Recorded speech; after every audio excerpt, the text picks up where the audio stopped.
Cette partie de Tchouva, elle va durer un peu plus longtemps. Hein. Pas seulement l'Ikhwa de nos amis, mais parce que il y a ici un sujet extraordinaire. Marqué dans les Ikara Tchouva, donc dans l'autre, il est marqué Aikar Arishon Harata. Le premier principe de la Tchouva, c'est la Harata, le regret. Vous comprenez bien, Rabotai, que si le premier est le premier, le dernier, c'est parce qu'il existe dans le premier une préséance qui le singularise. C'est pas pour rien que c'est le premier, la Harata. Il y a un livre du Mabit qui s'appelle Bet Elohim, où lui aussi là-bas, il rend de manière très particulière la valeur de la Harata. On va voir tout à l'heure, qu'est-ce qu'on va dire là-dessus. Harata, le regret.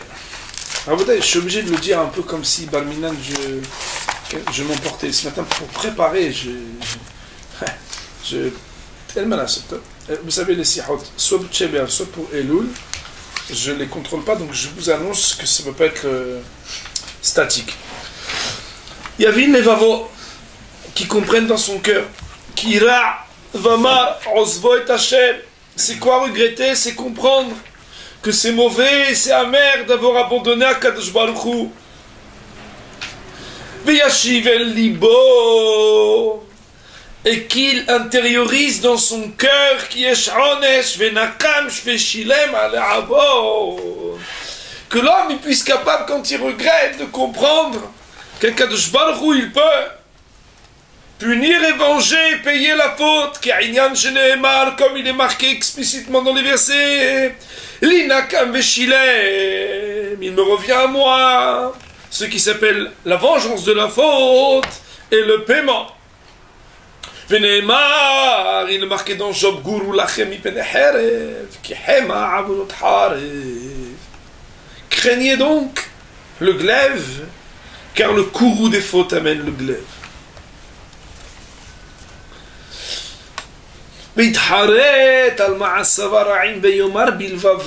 Regretter ses fautes, ses mauvais agissements, c'est se dire en son cœur, mais Asiti, qu'est-ce que j'ai fait?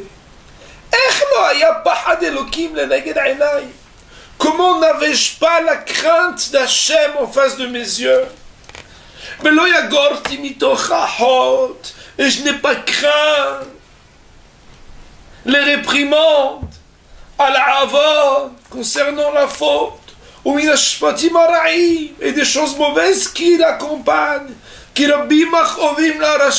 combien sont lourdes les plaies, les douleurs du rachat.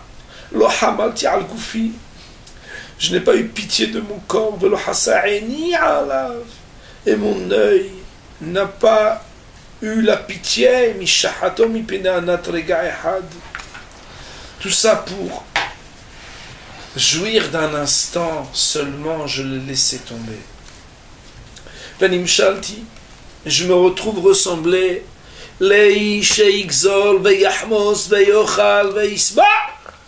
d'un homme qui a été volé, qui a dérobé, qui mange et qui est rassasié, et qui sait pertinemment qu'après avoir mangé et être rassasié, et après avoir bu ce qu'il a dérobé,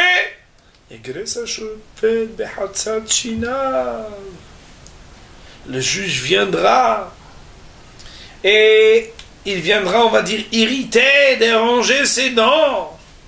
Il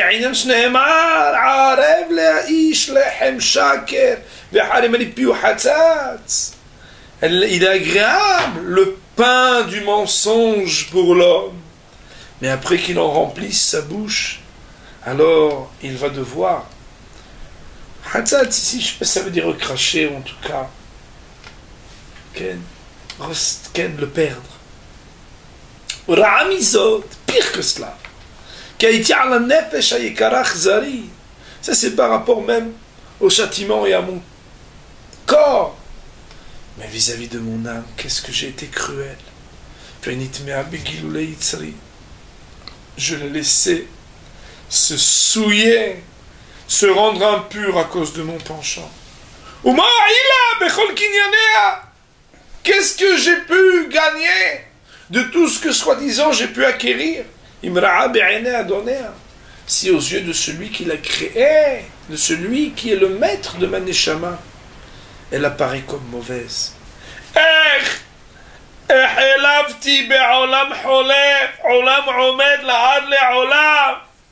Comment ai-je échangé pour avoir un monde éphémère, l'éternité du monde à venir?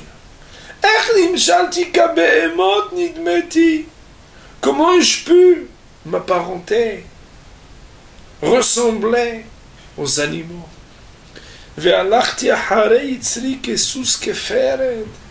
D'aller derrière mon penchant, comme un cheval, comme un petit âne, petit cheval, c'est plusieurs animaux.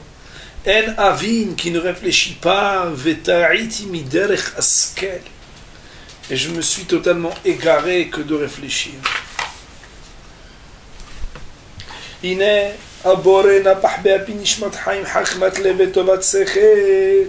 Akadosh Baruch Hu avait pourtant insufflé en moi une âme de vie qui a la considération possible, qui peut comprendre les choses profondes, qui peut réfléchir, pour pouvoir le connaître, le craindre, maîtriser mon corps, et tout ce qui peut sortir du corps. Comme d'ailleurs, c'est pas la même chose que les autres êtres vivants qui ne sont pas des médaber. Mais elle est bien plus chère, bien plus chérie. Et après, que la raison pour laquelle j'ai été créé, c'est justement entendre la particularité de ma neshama, de réfléchir et de me dépasser. Et moi, j'ai fait exactement le contraire de cela. La malihai, quoi ça sert de vivre? Vivre comme un animal alors que je suis tout le contraire. Vivre à trébucher alors que toute la raison de mon existence c'est de me dépasser. Comme il est marqué, Adam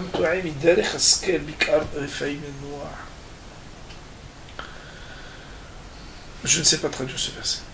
Adam l'homme qui dévie du chemin de la réflexion et du sechel, il devra se reposer là où ceux qui peuvent le guérir se trouvent. Mais il faudrait un verset de Michelet pour ne pas le traduire comme ça. Et même comme un animal, je n'ai pas fait. J'étais encore plus bas qu'un animal. Pourquoi? Pour reprendre les versets de Jérémie, il est marqué là-bas, même le bœuf c'est reconnaître celui qu'il a acquis, et l'âne c'est reconnaître le lieu où il mange, où on lui sert à manger. Mais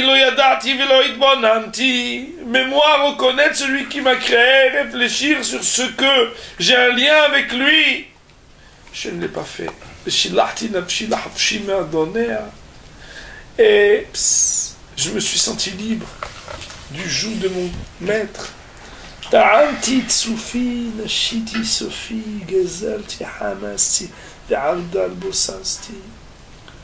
J'ai goûté,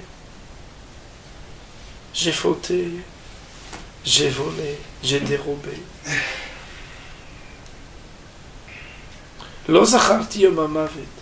Je ne me suis pas rappelé du jour de la mort.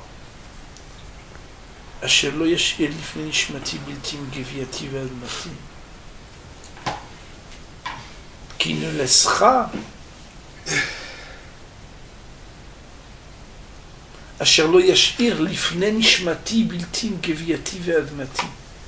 qui ne laissera de ma neshama que mon corps, que ce qui fait de moi un homme de la terre.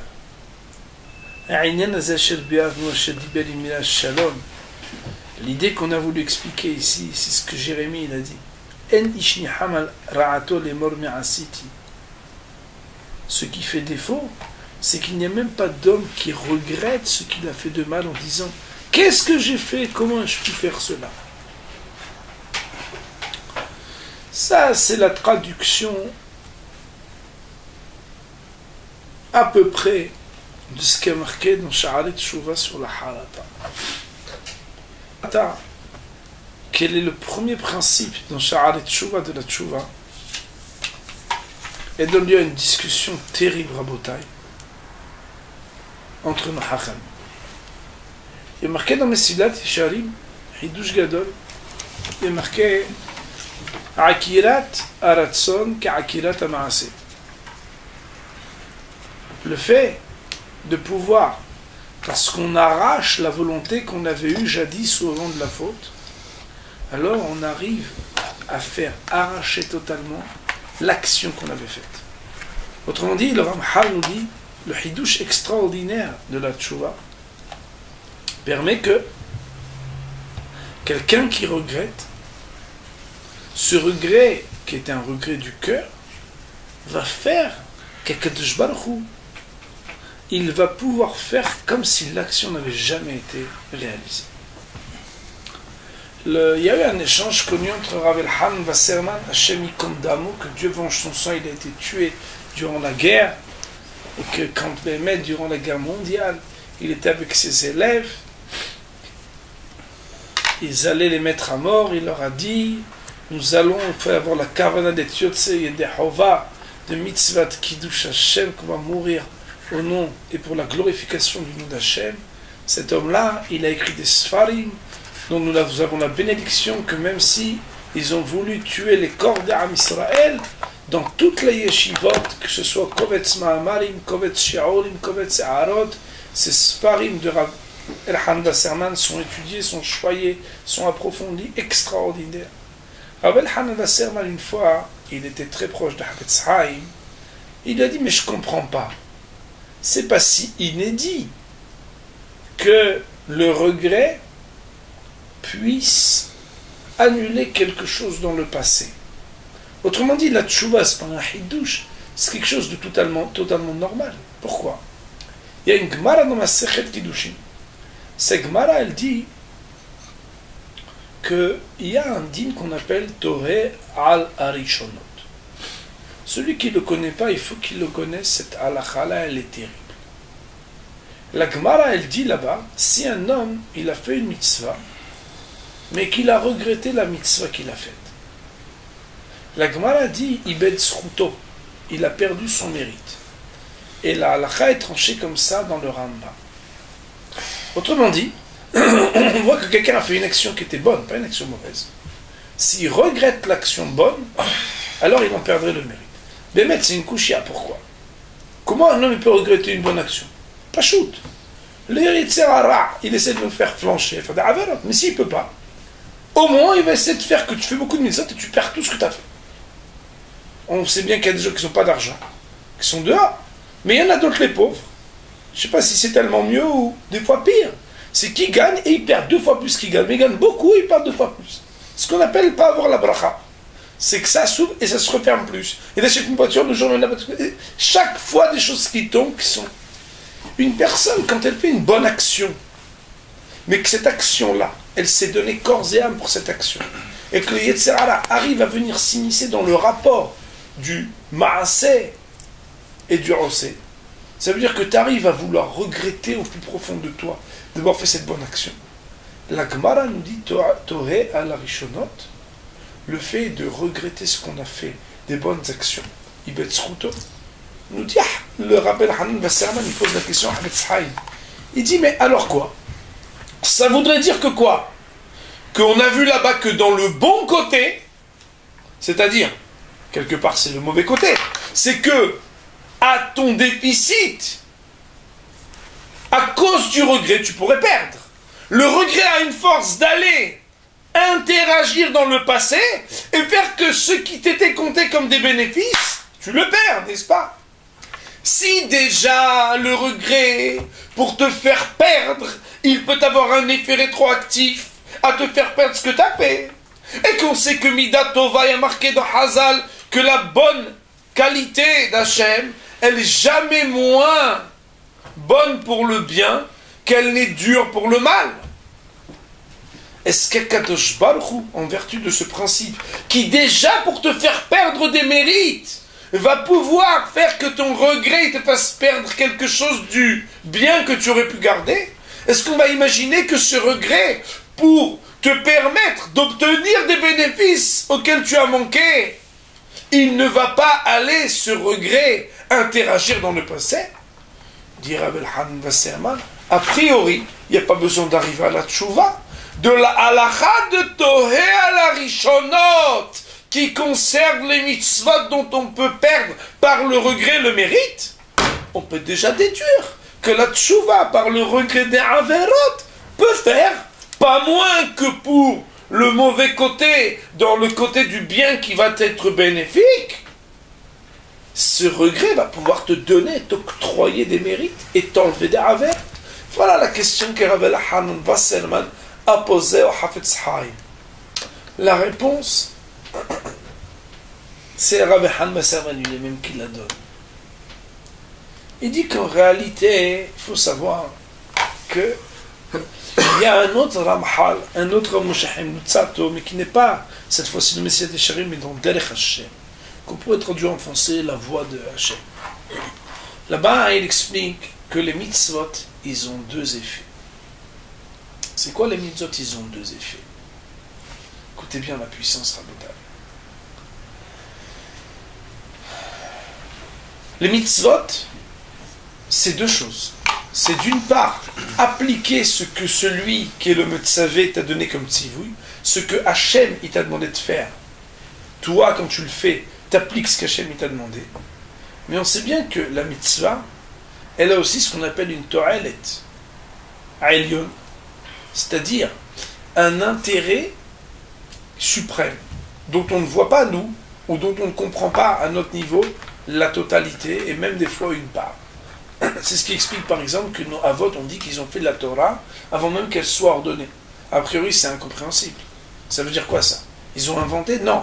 C'est que la partie de la mitzvah qui arrange, qui fait des arrangements suprêmes, c'est-à-dire l'intérêt qui viachol de la volonté divine à ce que la mitzvah fasse quelque chose, arrange quelque chose au-delà de ce que l'on voit, puisque vous savez que Veshaim dit que le mot Elohim est utilisé pour créer l'homme, pour dire que l'homme, à l'instar d'Hachem, mais bien entendu à moindre mesure, de la même manière que Hachem, il est Elohim, c'est qu'il est Baal HaYecholet Kula, il a des potentialités inouïes et infinies. L'homme aussi, dans ses actions, il voit d'ici ce qu'il fait ou ce qu'il commet, mais il ne voit pas l'effet papillon de ce que par ses bonnes actions, il refait les mondes, et ses mauvaises actions, il peut Dieu préserve les détruire. Aussi, quand quelqu'un fait une mitzvah, il agit en deux choses. Premièrement, il accomplit ce qu'on lui demande d'accomplir. Il acquiesce et réalise ce que celui qui l'a demandé le fait. Ce qu'on appelle la partie de faire le tzivouï d'Hachem. Mais il y a aussi la deuxième partie, qui s'appelle le tikkun, l'arrangement qui sort de sa mitzvah. Nous dit Rabbi Elchanan Wasserman en se basant sur ce texte du Ramchal, quand quelqu'un il est tohé à la Rishonot, il a regretté la mitzvah qu'il a faite. Il n'y a qu'une partie qu'il perd. C'est quoi? C'est la partie d'avoir accompli la volonté d'Hachem. Ah ouais, je regrette d'avoir fait ça. Ça veut dire quoi je regrette d'avoir fait ça? Ça veut dire que aujourd'hui, je suis un homme qui n'aurait pas voulu être Mekayem, le tzivouï du Metzavé. Mais est-ce que, malgré tout ce que j'ai fait, n'a pas été fait? Ça a été fait. Je vais vous donner un exemple qui est flagrant. Quelqu'un il va faire un bikur holi. Il fait un bikur holi, et je ne sais pas pourquoi, la personne, par exemple, niftal le lendemain, elle dit, oh, si j'avais su, j'aurais pas perdu mon temps. Vas-y. Imaginons, cette personne-là, est-ce que l'action qu'elle a faite, et la to'alet qu'elle a faite, l'arrangement qui a été fait par cette action, est-ce qu'il n'existe plus? Bien sûr qu'il existe. Même s'il est tohé à la Rishonot. C'est-à-dire que, et là j'ai pris l'arrangement de ce monde-ci, mais bien entendu vous avez compris que c'est un machal pour parler de l'arrangement du monde qui est au-dessus. Un homme quand il fait une mitzvah, ce que son regret peut lui enlever, c'est uniquement ce que lui, en tant que lui-même, en tant que Metsouvé, en tant que celui à qui on a ordonné, Il a perdu le salaire d'avoir réalisé ce qu'Hachem il lui a demandé. Mais jamais l'arrangement qu'il a pu faire ne peut être annulé. De cela, il dit, et c'est extraordinaire ce qu'il dit à Mohammed Saman, il dit de toi, la Rishona de la Gemara de Kiddushin qui parle du regret d'un homme sur ses mitzvot. On aurait pu comprendre, c'est vrai, que pour la Tchouva aussi, tout ce qu'un homme il peut réparer par la harata, par le regret, c'est uniquement que si j'avais pu, je n'aurais pas dérogé à la volonté d'Hachem. Ça veut dire que la partie de la mitzvah, la partie du tzivouï, je ne l'aurais pas faite comme ça. Ça veut dire que j'ai fait cette avera, je regrette d'avoir fait cette avera. Et donc moi, les maasés, je ne veux plus être considéré comme celui qui a commis cette avera. Mais est-ce que l'arrangement, ici c'est le contraire, est-ce que le hurban, la destruction qui vient de cet acte, est-ce qu'il a pu être arraché par mon regret? Bien sûr que non. Puisque si on transpose la partie qui fait que c'est moi qui ai fait cela, je dis je regrette. C'est de quoi je regrette? Je regrette, ça veut dire, je me rends compte que c'était pas moi, que jamais j'aurais pu faire une action pareille. Jamais j'aurais dû faire une chose pareille, je regrette au plus profond de moi. Mais est-ce que cette action elle est faite? Elle est faite! De la même manière que la mitzvah, quand tu regrettes, tu perds quoi? Tu perds que c'est Kivyachol, pas toi qui l'a faite. Mais l'arrangement qui a été fait, il a été fait. De la même manière, on aurait dit que dans la Avera, quand tu fais une harata, tu regrettes, tu perds uniquement la personnalité de celui qui a fait la Avera. Mais la Avera, elle a été faite, et elle a été faite, mais Hamatra. Il y a quelque chose qui est venu malgré tout de ton action et qui a détruit. Ça ressemble à quelqu'un de ta part. Ça ressemble à quelqu'un qui a été anous. Malgré lui, il a cassé quelque chose. C'est vrai que si tu lui dis est-ce que tu l'as fait volontairement, pas du tout. Mais est-ce que c'est venu de lui? Oui. De la même manière, quelqu'un qui l'a fait volontairement mais qui a regretté du plus profond de son âme, le premier niveau pour lequel il n'y a pas quelque chose d'inédit, c'est qu'on pourra considérer que ça a été cassé par lui, mais pas volontairement. Ça veut dire, c'était pas lui. Mais est-ce que pour autant on va considérer que ce qu'il a détruit n'a pas été détruit? Le regret normalement ne peut pas. C'est là, nous dit Rabbi Hanan Wasserman, où se ressent le hidouche de la tchouva. La tchouva va faire que celui qui a tué mais qui a fait tchouva, par son regret profond, Hachem il va considérer que c'est comme s'il n'avait pas tué du tout. Que Barminan, et c'est la question que il dit que c'est la kushia du Ramchal, il dit comment sans la tchouva on aurait pu imaginer qu'un homme qui commet quelque chose d'irréparable, quand il va regretter au plus profond de lui, et qui va honorer les principes de la tchouva, non seulement on va considérer que ce qu'il a fait, il n'était pas volontaire de le faire, mais que ce qu'il a fait n'a jamais été fait. Ça c'est la hidouche de la tchouva.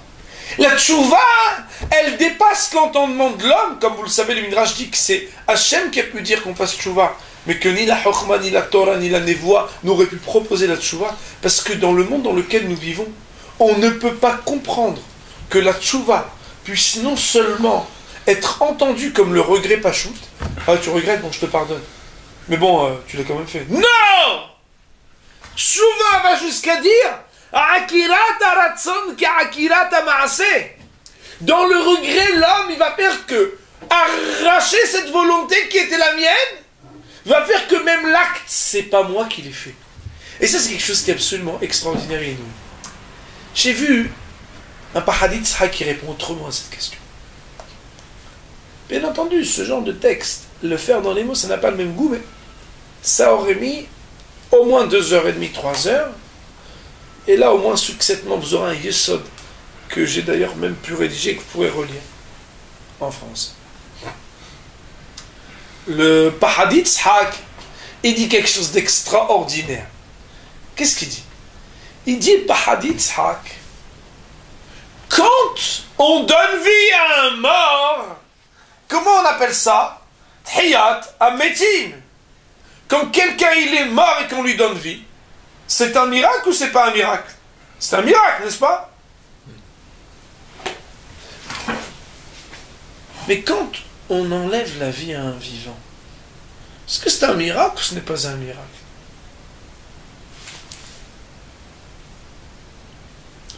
quelqu'un qui s'est arrêté de souffler lui insufflait une vie. C'est un miracle. Quelqu'un qui s'est arrêté de souffler un instant. On ne trouve absolument pas ça miraculeux que lorsqu'il s'arrête de souffler un instant, il meurt. Nous dit le Pahad Yitzhak, une action de vie, c'est une mitzvah. Une action de mort, c'est une avera. Un homme, quand il fait une mitzvah, tant que, et même après la réalisation de cette mitzvah, il donne une vie à sa mitzvah, c'est-à-dire qu'il épouse son action, parce qu'il dit cette action, c'est une action de vie, c'est une action que j'aurais fait à l'instant où je suis, cette action-là, elle vit. Ça veut dire que j'ai réalisé une mitzvah, à chaque instant où cette mitzvah, je ne la regrette pas, je lui laisse sa vie. Et c'est pour ça que cette action-là, dès lors que je regrette, elle est une mitzvah sans vie. Elle n'existe plus et c'est normal qu'elle n'existe plus. Tohé à la rishonot, le regret d'une mitzvah, c'est normal qu'il fasse que la mitzvah n'existe plus. Parce qu'une mitzvah, c'est un hidouche. Une mitzvah, c'est une vie. Une mitzvah, c'est quelque chose de positif qui doit garder sa vitalité ad vitam. Une havera, c'est une action qui relève du contraire de la vie. C'est comme si j'avais tué quelque chose. Être capable de donner vie à une action qui représentait la mort, que par la harata, par le regret, je puisse faire que cette action qui était une action morte, qui m'aurait amené au contraire de la vie, elle puisse m'être comptée comme quelque chose de positif. Prendre cette avera qui était une perdition, une perte nette, qui aurait dû m'amener au contraire de la vie, que je puisse par mon regret la transformer pour la faire vivre. Quand on le fait par crainte, qu'elle me soit comptée comme quelque chose qui ne soit plus une vraie avera, mais quelque chose que j'ai fait par inadvertance. Quand je le fais par amour, qu'elle soit comptée comme si j'avais fait une mitzvah à la place. Donner vie à quelqu'un qui est mort, c'est pas quelque chose qu'on peut comparer à enlever la vie à quelqu'un qui est vivant. Enlever la vie à quelqu'un qui est vivant, il suffit d'arrêter de lui donner le souffle de vie. Tu regrettes? Tu as enlevé la vie à ta mitzvah, même quand tu l'as réalisée. Tu regrettes? Tu as donné vie à une action qui s'appelle la mort? C'est une douche gada. Comment le Rav El-Hanan nous dira par hadith, comment peut-il comparer Torah à la rishonot, qui est le fait par le regret d'enlever la vie à la mitzvah, avec le hidouche inouï et inédit, qui redonne vie à une action qui relève de Tahiyat al-Metim. C'est un miracle que de pouvoir prendre une action aussi vile, aussi basse, et par le regret, arriver à faire sortir de la vie éternelle de cette mauvaise action. Voilà si on parle du premier ikar de la tchouva qui s'appelle harata, un petit quelque chose. Il faut que vous sachiez, Moraï Verabotaï, pour terminer sur ce sujet, que pour le Mabit et pour d'autres, le ikar, l'essentiel de la tchouva, c'est la harata. Ça veut dire que celui, à partir du moment où quelqu'un il a été meharer bitchouva, il a pensé à faire tchouva, alors on considère déjà que cette personne, il s'appelle Baal Tchouva. Il n'a pas été au bout de sa tchouva, mais il a déjà le nom de Baal Tchouva. Un jour, on étudiera la Gemara qui dit, un bonhomme il est venu voir une femme, il a dit, je te marie à condition que je sois tzaddik. Est-ce que la personne elle est mekudeshet ou pas? La Gemara, elle va dire que oui, Shema irher bitchouva. Peut-être qu'à partir du moment où il a eu un ir de tchouva, alors ça y est. Mais le hir'ur, il ne suffit pas a priori. Il y a 10 chapitres de tchouva. Nos maîtres nous enseignent que le ikar, le premier principe, et le principe prépondérant dans la tchouva, c'est le regret. Et bien entendu, le Rambam va nous dire quelqu'un qui a fait tous les dynimes de tchouva, mais qu'au plus profond de lui, il ne regrette pas. Profondément et amèrement ce qu'il a fait. Il ressemble à quelqu'un qui, béhémet, il s'est trempé dans un mikvé, mais qu'il n'a pas fait ce qu'il fallait. Un homme, il doit comprendre la gravité de sa faute. Harata, c'est comprendre la gravité. C'est pleurer. Et quand quelqu'un, il a ce rapport à lui-même, ce rapport à Hachem, ce rapport à cette action qu'il avait faite, à Kadosh Baruch Hu, il fait le miracle extraordinaire que Akirat Aratzon, que Akirat Amaase, principe inouï qui fait quand quelqu'un il regrette son action, il regrette qu'il ait voulu même faire cette action. Hachem il lui compte comme s'il n'avait jamais fait cette avera. Baruch Adonai le'olam.